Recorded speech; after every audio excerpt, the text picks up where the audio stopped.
Bienvenidos a un nuevo episodio de Martes de Números, un podcast del Colegio de Contadores Públicos Autorizados de Puerto Rico. Las declaraciones aquí vertidas son para propósitos educativos exclusivamente y no tienen como fin ni deben considerarse como una consulta contributiva, legal o de contabilidad. Cualquier consejo que esta grabación contenga no ha sido considerado o escrito para ser usado y no puede usarse con el propósito de evadir penalidades que puedan imponerse al amparo del Código de Rentas Internas o de cualquier disposición contributiva local, estatal o federal.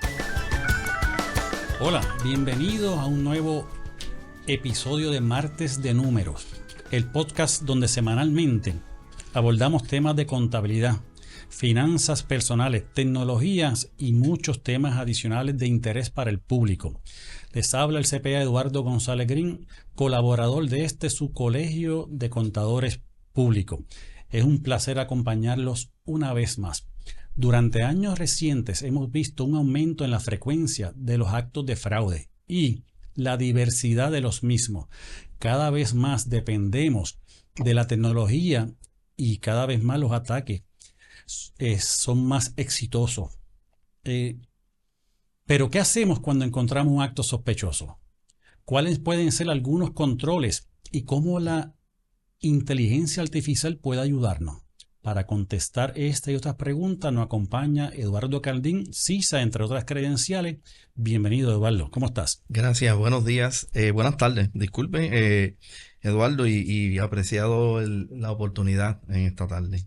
Como cada semana, los invitamos a compartir este episodio y los anteriores con las personas de discapacidad auditiva y con aquellos que no hablan español. Ellos pueden también beneficiarse de esta conversación utilizando los subtítulos. Así que vamos a empezar el tema directamente. El tema de fraude es uno de los asuntos que siempre llama tanto la atención y es bien costoso a la población como tal, Eduardo. Primero quisiera decir que el fraude ocupacional, el fraude se define como aquellos actos con conocimiento de su falsedad para que la víctima lo crea y causa algún tipo de pérdida. Siempre hay un asunto de intención en las personas. El costo de fraude en Puerto Rico, de acuerdo al estudio de fraude que hicimos en el 2020, eso costaba 3.5% de las ventas. Eso equivale a nuestra economía 2.400 millones de dólares. Ahora bien, Eduardo, te pregunto, ¿cuál es la posición entonces con los fraudes cibernéticos? ¿Y cuánto cuesta los fraudes cibernéticos? Bien, primero, el fraude cibernético es uno de los temas que está y posiblemente no es algo completamente diferente a los otros tipos de fraude. De hecho, uno de los canales que ahora se está utilizando con más frecuencia, pues tenemos que la gente utiliza canales digitales, acceso a sus cuentas, a sus servicios y demás, y eso nos está trayendo esta situación. Si definimos lo que es el fraude cibernético, le podemos indicar que es un tipo de delito que se comete como utilizando tecnología digital, internet, para robar información y cometer actos ilícitos, engañar a víctimas y demás. Y algunos ejemplos que podemos hablar de este tipo de tendencia es, entre otros, en términos de generales, lo que es la estafa y sobre todo suplantación de identidad y extorsión. De hecho, hay unos términos mucho más fancy para eso en la parte tecnológica. Oímos muchas veces lo que es phishing, lo que es ransomware, y al final del día son prácticas de fraude que lo que tienen como propósito es o robar información o cometer transacciones ilegales, entre otras cosas. Eduardo, en términos de los estudios de fraude cibernético, como uno de ellos es el de los FBI, ¿cómo está el mundo, la incidencia, el costo y si Puerto Rico es parte de esas estadísticas? Bien.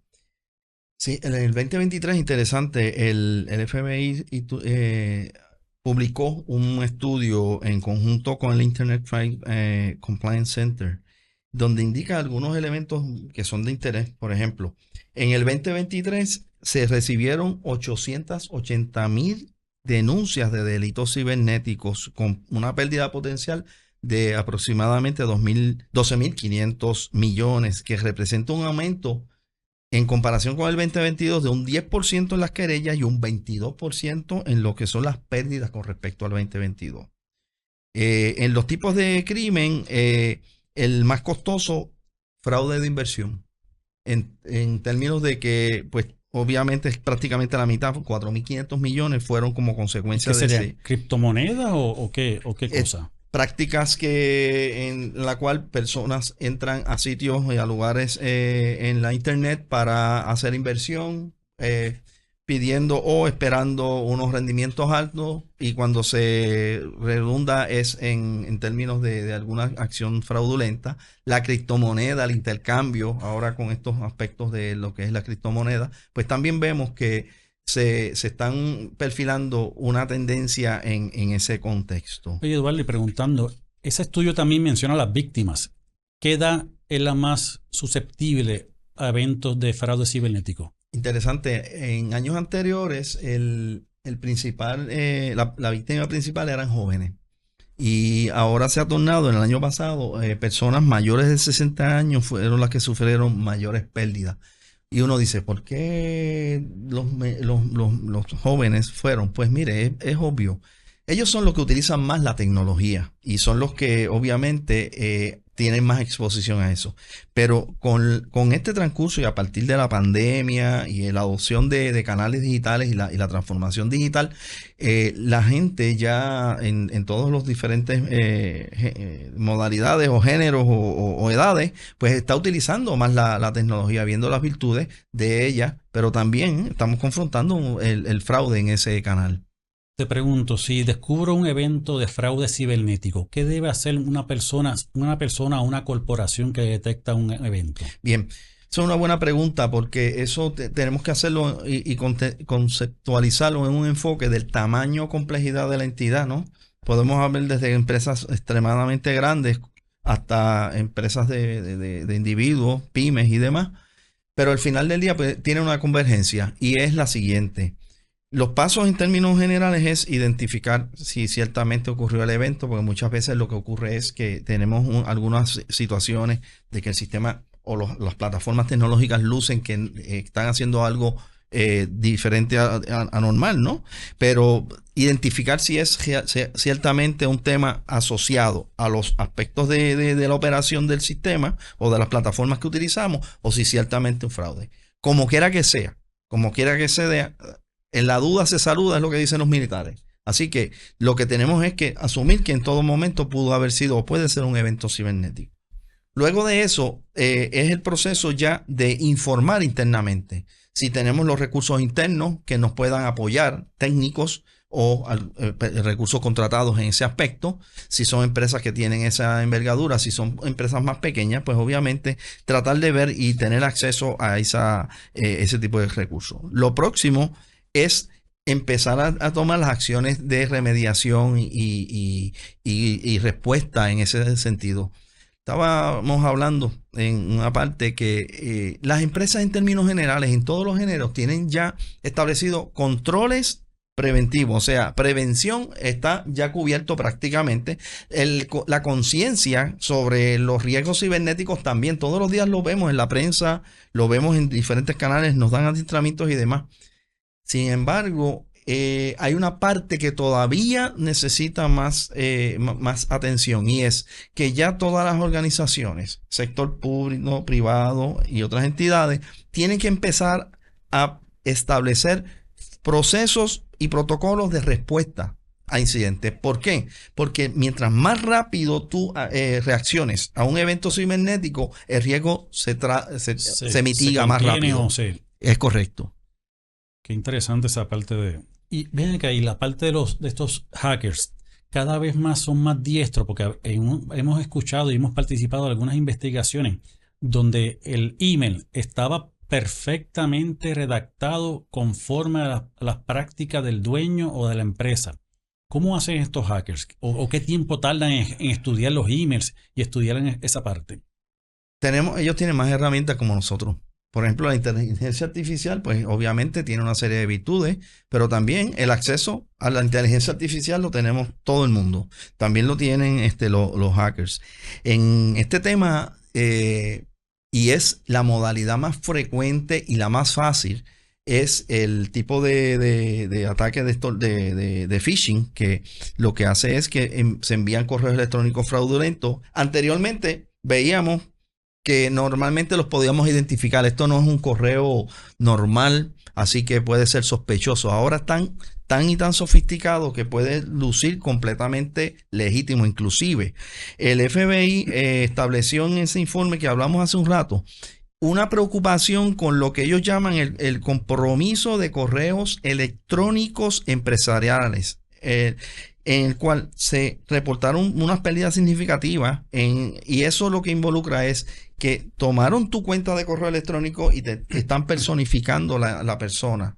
Eso lo torna mucho más peligroso este tipo de ataques, entre otras cosas. Ah, qué increíble. Te voy a comentar sobre un asunto, porque hablaste sobre la parte, o te pregunté sobre la parte que hacerle un fraude cibernético, y me gustaría hablarte del otro lado. ¿Qué pasa si hay un fraude ocupacional?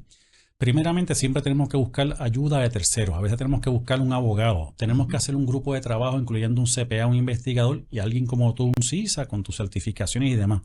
Tenemos que ver la cubierta de seguro. Igualmente, presumo que tú también tienes que hacer lo mismo, porque si hay una cubierta de seguro, hay que ver que bajo qué condiciones se puede activar esa cubierta de cyber, ¿verdad? ¿O Claro. has tenido experiencia con la parte de cyber o Sí, de insurance? sí, mire, Eduardo, los temas que deben atender todo lo que es el riesgo cibernético es como bien dice, es holístico, y es algo que debe ser en una composición de utilizar tecnología, utilizar cultura a la gente de que tome la responsabilidad personal de la protección de los activos de información en la organización, la implantación de mecanismos técnicos, y al final del día, cómo podemos establecer con ese conglomerado una acción afirmativa para mitigar este tipo de riesgo. Yo tuve un cliente donde tuvo un evento de fraude de cibernético, donde ejecutó una transacción de $786,000 y lo envió. Eso causó una conmoción extraordinaria en estados financieros. Era la mitad del ingreso de un estado financiero. Sin embargo, todavía no ha podido recuperar el dinero, que es una tristeza enorme. Yo sé que FBI tiene algunos casos de éxito, pero no podemos confiar en esos casos de éxito del FBI, porque tantos casos, si son 800,000, ¿verdad? 800,000 casos, no podemos pretender de que FBI haga el trabajo. ¿Qué podemos hacer nosotros adicionalmente para protegernos? De hecho, la tarifa de recuperación es la mitad. ¿Así? Para abundar sobre este tema. O sea que aunque es buena, porque es significativa con relación a años anteriores, sigue siendo de cada $10, 5 se pierden en este tipo de eventos cuando entran las agencias de orden. Y perdóname, es interesante porque tú envías el dinero. Hay un rastro del banco local en Puerto Rico que yo envío el dinero a un banco internacional para después irse a otro sitio, ¿verdad? Pero como quiera no hay rastro, o es difícil el rastro de un dinero. El tema de la jurisdicción es uno de los elementos. Por ejemplo, en sectores financieros, instituciones financieras, tenemos, por ejemplo, una tarjeta con marca Visa, Mastercard, y la podemos utilizar aquí, pero la podemos utilizar en la otra parte del mundo. Y si ocurre ese tipo de fraude, pues cómo podemos, en qué jurisdicción, pues atender eso. De hecho, ocurrió y se constató aquí, en el cual hubo una serie de fraudes, y eran unos actores en el área, ya en el bloque, lo que era anteriormente el bloque soviético. Yep. Y ese tema, pues aquí es un tema más de jurisdicción que otra cosa, porque sí se pueden detectar. Donde es un poquito más difícil es cuando se utiliza criptomonedas, que ya ese tipo de canal pues es mucho más anónimo en ese aspecto. Te pregunto, ¿todos los controles internos en términos de sistema de información son costosos? No necesariamente. Nosotros podemos establecer medidas afirmativas para controles internos inmediatamente. Primero, recordemos una cosa: la tecnología obviamente es un componente que es tan seguro como la gente que lo use. Así que, aunque podamos y debemos tener todos los mecanismos técnicos posibles para proteger esos activos de información digitales, también es importante que el personal que está debidamente autorizado tenga los accesos y que tenga los accesos, pues sea responsable en el uso y el manejo, porque es la línea de defensa principal en eso. Así que la primera no es costoso, porque lo primero es establecer mecanismos de autenticación seguros y robustos. Por ejemplo, todos los días estamos viendo ahora que en los accesos a nuestras cuentas, a los servicios del Internet, nos están pidiendo que establezcamos una cuenta de acceso con número, con cuenta de identificación de usuario, con contraseña y ahora un factor adicional que viene por el teléfono u otro dispositivo. Eso es las tendencias para mejorar el robusto. Eso no es costoso. Lo otro es la implantación de políticas y prácticas de gobernanza en la entidad para que se establezcan medidas de protección y conciencia en ese aspecto. Lo otro que tenemos también son mecanismos de monitoreo. Por ejemplo, si nos dedicamos al negocio para hacer transacciones monetarias, las instituciones financieras, vuelvo a traer el ejemplo, lo hacen mucho. Uno hace una transacción en cualquier dispositivo, en cualquier punto de venta, restaurante y demás, y inmediatamente te llega un mensaje para tú validar que esa transacción fue válida. Así que, y en ese contexto, pues eso es bastante viable. Eduardo, mencionaste algo interesante, que a pesar de que tengamos controles sistematizados por sistema, por controles de la computadora, sin embargo, el factor humano es sumamente importante. Quiero mencionarte un caso, el caso ese de un caso de investigación que hicimos de $786,000. La instrucción cambió posteriormente. Ahora, cualquier transacción en exceso de X cantidad, la persona de cuentas por pagar o el que ejecute el cheque tiene que llamar al dueño. Así de drástico era. Me tienes que llamar. Esta cantidad, o sea que hay cosas que digo, tenemos que aprender de los problemas y demás. De las lecciones aprendidas. De las lecciones. ¿Cómo la inteligencia artificial puede ayudarnos con esto para combatir estos eventos de fraude cibernético? Nos puede ayudar y en varios renglones. La inteligencia artificial nos ayuda sobre todo, y es mi opinión, en cómo automatizar controles. Cuando estamos en el Internet y las operaciones de la organización están en todo momento, 7/24, pues aquí tenemos que depender de que constantemente se esté monitoreando. Y hay las tendencias o lo que son las prácticas es implantar programas que detecten e informen, que te informen a ti, a mí, como dueño de la empresa, pero eso ya no es suficiente.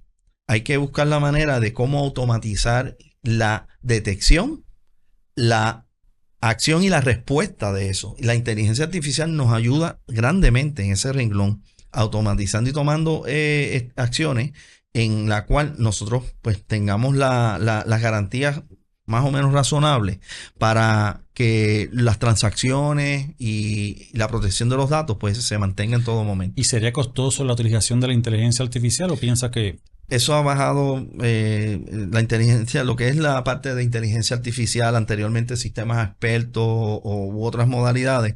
Eso lleva muchos años y era sumamente costoso. Ahora está al alcance de todo el mundo. Inclusive existen tecnologías o productos que pueden estar disponibles a entidades de una manera muy costo efectiva para implantar controles y monitorear esos elementos. El asunto de acceso a la información, tener firewalls, ¿cómo ayuda a una empresa a tener esos tipos de ayuda? ¿Qué deben hacer? Eso constituye lo que hablamos, que son los mecanismos técnicos que debe tener una entidad para, igual que antivirus, mantener actualizados todos los sistemas operativos.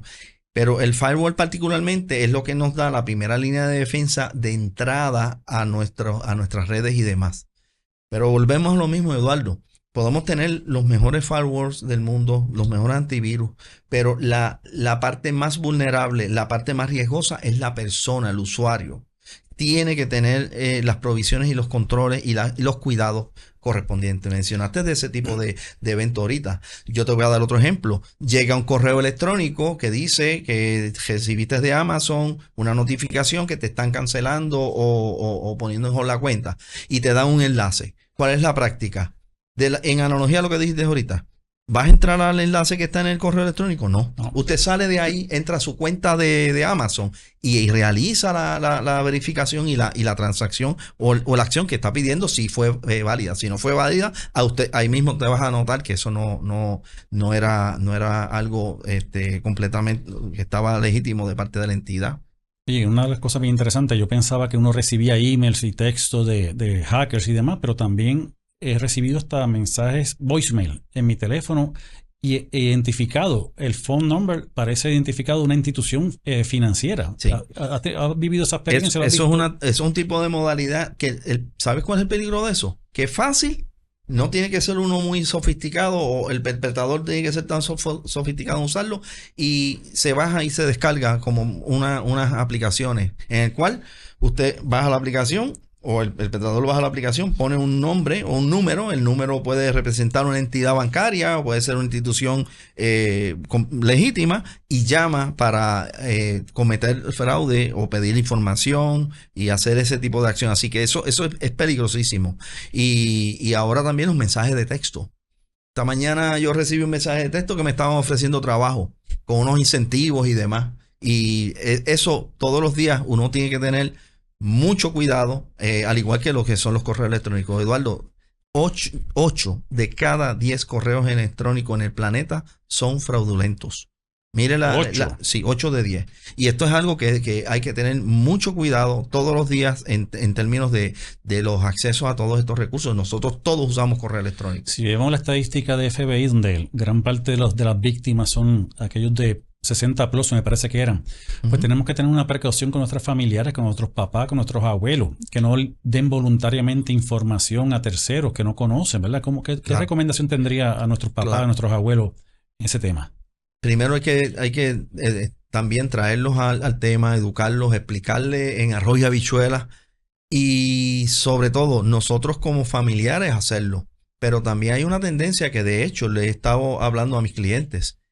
De la misma manera que educamos a nuestros empleados para que utilicen prudentemente la tecnología, tenemos que ahora virarnos a nuestros clientes para que también tengan esa conciencia y no entren y no caigan en el fraude. Sobre todo instituciones que puedan darle servicios y productos que puedan personificar esa entidad. Así que ahora hay que llevarse hasta el nivel de los clientes, de decirle cómo educarlos para que ellos se protejan. Mira qué bien. Oye, ¿cómo nosotros hemos trabajado anteriormente en algunas investigaciones de ambos lados? ¿Cuál es tu pensamiento sobre la interacción de un investigador, un CPA, versus uno en sistema de información como tú? De hecho, tenemos que hacer el equipo de trabajo porque, como indicamos, muchos de estos eventos de fraude ocurren en sistemas electrónicos, sistemas de contabilidad, sistemas financieros. Y, por ejemplo, en un evento de fraude, pues vemos, en primer lugar, cómo hacemos los procesos de recopilación de información. La parte de el CPA levanta la información para hacer luego los procesos de análisis. El recurso en el área de tecnología lo que apoya es en cómo extraer esa información. En la parte de análisis, el CPA entonces establece cuáles son las tendencias o qué fue lo que ocurrió con respecto al evento. El recurso en tecnología puede hacer también unos análisis o asistir en la tabulación de esos datos. En la formulación de hipótesis, en términos del fraude, el CPA pues establece la hipótesis asociada a cómo pudo haber ocurrido y demás. El recurso en el área de tecnología puede apoyar y sustentar, el validar si eso ocurrió y cómo ocurrió en el contexto tecnológico. Uno de los temas también es la parte de cuando ocurren este tipo de eventos, Eduardo, es que hacemos o tenemos lecciones aprendidas y esas lecciones aprendidas se convierten también en capacitación para el personal y a implantar controles internos. El CPA es como recurso, pues establece todas las medidas de gobernanza, de control interno y buenas prácticas financieras. El recurso en el área tecnológica apoya en cómo los controles en el área de tecnología pueden sustentar esos controles. Quiero hacer un ejemplo de un caso que tuvimos donde le mandaron a las cuentas por pagar el cambio de una ruta de un proveedor. Una instrucción de un tercero, un proveedor le dice a la compañía, cámbiame el número de ruta de este banco, de la cuenta mía. La persona lo hicieron el cambio de ruta. Sistemáticamente vimos la información de cómo fluyó en términos de sistema de información, pero cambió las instrucciones, se fortalecieron los controles internos. Ahora cualquier cambio de ruta tiene que ser autorizado por el CFO, por el control, la figura más alta de la empresa. No solamente eso, sino cada factura de ese cliente se dijo, aquí no puede haber cambio de ruta. Y un asunto de verificación, llamar. Si alguien me pide un cambio de ruta, la autorización, y tengo que llamar al proveedor y demás. O sea que hay unas lecciones bien importantes con este tema. Quisiera añadir un punto importante, que es que cuando trabajamos juntos, el asunto de que tenemos que hacer rápido en las investigaciones. Las imágenes se dañan, la información se daña o alguien la daña.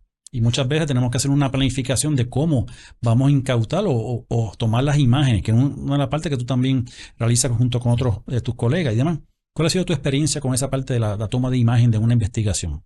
Es la parte más técnica y la más compleja. Y de hecho, como tú bien mencionas, yo soy auditor de sistemas y experto en y especialista en lo que tiene que ver con la parte de gobernanza, controles internos y demás. Colaboro con lo que son los investigadores digitales forenses, que son los que hacen ya esa parte más técnica en ese ámbito. Muchas veces, pues, el tema, y volvemos al asunto de cuán sofisticado se está tornando el perpetrador y cuán sofisticado está la tecnología que pueda eliminar ese tipo de rastreo. Al final del día, ¿qué es lo que hace un forense? Evalúa cómo ocurrió una transacción y conforme a los registros que están en los sistemas de información puede llegar a una conclusión. Lo primero que se hace es que normalmente el perpetrador borra esos registros o intenta borrarlos. Por eso es que tenemos que considerar inclusive controles de que los registros y las bitácoras que están en los sistemas de información estén debidamente protegidos y resguardados, entre otros. Eduardo, por último, ¿qué recomendaciones en Arroyo Habichuela tendría para ese pyme, esa corporación mediana que está escuchándonos ahora mismo? ¿Qué podemos recomendarle? Bien, varios elementos que pueden ser de manera muy simple implantar. Primero, establecer una capacitación al personal sobre los riesgos que existen y los controles que debemos tener en términos de las buenas prácticas en el manejo de los componentes tecnológicos. Establecer políticas y procedimientos. No tenemos que ser tan sofisticados, aunque somos una pyme, pero sí documentarlo para mantener una consistencia en el control y darle la educación sobre ello. Mantener los sistemas actualizados. Todas las semanas vemos que recibimos de los proveedores, mira, hay una actualización que es para corregir tal o cual vulnerabilidad. Mantener todo lo que es el proceso de resguardo. Es importante establecer resguardos apropiados. Muchas veces los tomamos no los tomamos muy en serio las empresas pequeñas, pero eso es lo que se nos va la vida. Porque se nos va en la plataforma, ocurre un evento cibernético en el cual secuestran la información y te quedaste sin información. Y la dificultad que también te afecta en tu backup. La persona, el hacker va y te afecta a eso. Todavía eso se complica más, como tú bien dices. No solamente puede capturar la información de los bancos de información, sino donde tienen los resguardos. Así que hay que establecer estrategias también paralelas para establecer entonces unas garantías en ese aspecto. Eduardo, muchas gracias por participar en este podcast. Gracias. Les invitamos a participar en las conferencias variadas del Colegio de Contadores Públicos Autorizados. Esto va a estar ahora mismo en pantalla. El día 2 de octubre tendremos una conferencia variada sobre temas antifraude. Señores, vamos a hablar de las alertas rojas en contratos financieros. Todas las personas están invirtiendo en contratos financieros, inversiones, digamos. Pero ¿cuáles se sienten después engañados? Pues vamos a estar hablando de ese tema. Segundo, el otro de los temas es el fraude huele a verdad. ¿Qué hacemos en una investigación? Tercero, tenemos el tema tuyo, Eduardo Caldín, es el tema de seguridad en la información como pilar en la prevención de fraude corporativo. Y por último, tenemos a la persona de OIG hablando sobre el fraude en la salud. El fraude en la salud y cómo eso impacta algunos ejemplos como son una oficina médica. Gracias, Eduardo, por acompañarnos en hoy martes de números. Ha sido un placer dialogar contigo sobre este tema tan interesante de los ataques cibernéticos y otros. Antes de despedirme, los invito a suscribirse a nuestras cuentas de redes sociales. Estamos en Facebook, LinkedIn, Instagram y en X nos encuentran como Colegio CPA PR. Recuerden que los episodios anteriores están disponibles en YouTube, Spotify, Apple, entre otras plataformas digitales. Los esperamos en nuestro próximo episodio, porque los martes son martes de número. Hasta entonces, saludos. Gracias por escuchar este episodio de Martes de Números, un podcast del Colegio de Contadores Públicos Autorizados de Puerto Rico.